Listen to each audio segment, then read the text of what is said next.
दोस्तों इस वक्त देश की कुछ बड़ी कंपनियां, बिजनेसमैन और ट्रेडर्स देश हित से पहले अपने मुनाफे को सर्वोपरि मानते हैं। और दोस्तों ये एक कड़वी सच्चाई है जिसे हम सबको मानना ही होगा। और इसका जो सबसे बड़ा उदाहरण है, आप चाहे दीपावली और कुछ फेस्टिवल सीजन्स को ले लीजिए।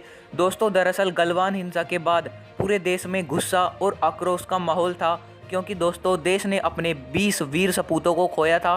और दोस्तों इसी बीच पूरे भारत की जनता ने चाइनीज़ माल का बहिष्कार करने का फैसला किया था। लेकिन दोस्तों कुछ इंपोर्ट और एक्सपोर्ट कंपनियां और कुछ बड़े ट्रेडर्स ने भारी मात्रा में चीन से सामान आयात किया और पूरे देश में बेचा। और उन्होंने ऐसा सिर्फ कुछ मुनाफा कमाने के लिए किया। दोस्तों ऐसा नहीं है कि हम किसी के पेट पर लात मारने की बात कर रहे हैं। दरअसल दोस्तों चाइनीज़ सामान का जो विकल्प है वो भारत में ही मौजूद है, जो कि चाइनीज़ सामान के मुकाबले थोड़ा महंगा होते हैं। और इसीलिए बड़े ट्रेडर्स जो कुछ मुनाफा कमाने के लिए भारतीय सामान को ना खरीद कर चाइनीज़ सामान को इंपोर्ट करते हैं। लेकिन दोस्तों सभी बिजनेसमैन और सभी कंपनियां एक जैसी नहीं होती। और इसी का सबसे बड़ा उदाहरण है आदरणीय रतन टाटा जी, जिन्होंने हमेशा ही देश में कोई भी आपदा आई हो या फिर मंदी का दौर हो या फिर देश की सेना की मदद करना हो, उन्होंने हमेशा ही अपना योगदान दिया है। और दोस्तों एक बार फिर जब पूरी दुनिया चीन के फैलाए कोरोना वायरस से परेशान है, तो दोबारा से रतन टाटा जी ने अपना योगदान देते हुए एक बहुत बड़ा ऐलान कर दिया है। दोस्तों आप सबको पता है कि 16 जनवरी से देश में वैक्सीनेशन प्रोग्राम शुरू हो चुका है।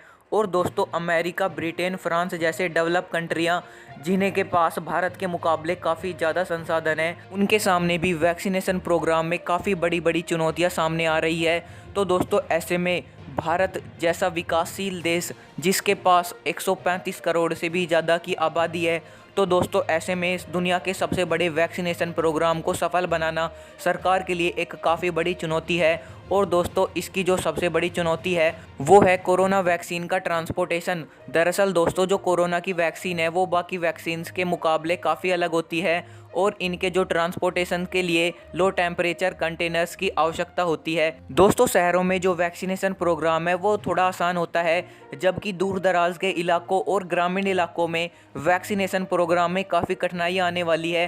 क्योंकि दोस्तों शहरों में तो जो रेफ्रिजरेटर सिस्टम्स हैं उनकी सुविधा उपलब्ध हो जाती है, लेकिन दोस्तों जो ग्रामीण क्षेत्र हैं वहाँ पर वैक्सीन को स्टोरेज करने के लिए रेफ्रिजरेटर और उनके ट्रांसपोर्टेशन के लिए जो कंटेनर्स हैं उनकी आवश्यकता सरकार की सबसे बड़ी परेशानी बन चुकी है।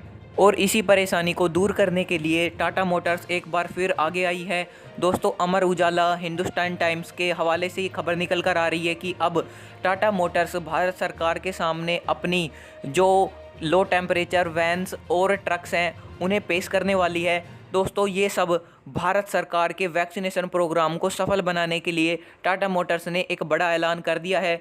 दोस्तों ये टाटा मोटर्स ने मुनाफा कमाने के लिए नहीं किया और उन्होंने इस बात को भी साफ कर दिया है कि वो किसी भी तरह का 1% भी मुनाफा इन वैन और ट्रक से नहीं कमाने वाली। वो ये सिर्फ और सिर्फ देश के वैक्सीनेशन प्रोग्राम को सफल बनाने के लिए कर रहे हैं। और दोस्तों टाटा मोटर्स और रतन टाटा जी ने एक बार फिर साफ कर दिया है कि मुनाफे से ज़्यादा उनके लिए देश हित ही सर्वोपरि है। और कुछ बड़े ट्रेडर्स जो अपने पैसे को दबा कर बैठे हैं और उन्होंने कभी भी देश हित में अपने पैसे को खर्च नहीं किया है, उनके सामने रतन टाटा जी एक बहुत बड़ी मिसाल के तौर पर सामने आए हैं। और हमेशा ही उन्होंने देश हित के लिए जो कदम उठाए हैं उनके लिए उन्हें हमेशा ही याद किया जाएगा। और दोस्तों आपको मुकेश अंबानी और रतन टाटा जी में कौन ज़्यादा पसंद है वो कमेंट बॉक्स में ज़रूर बताएं।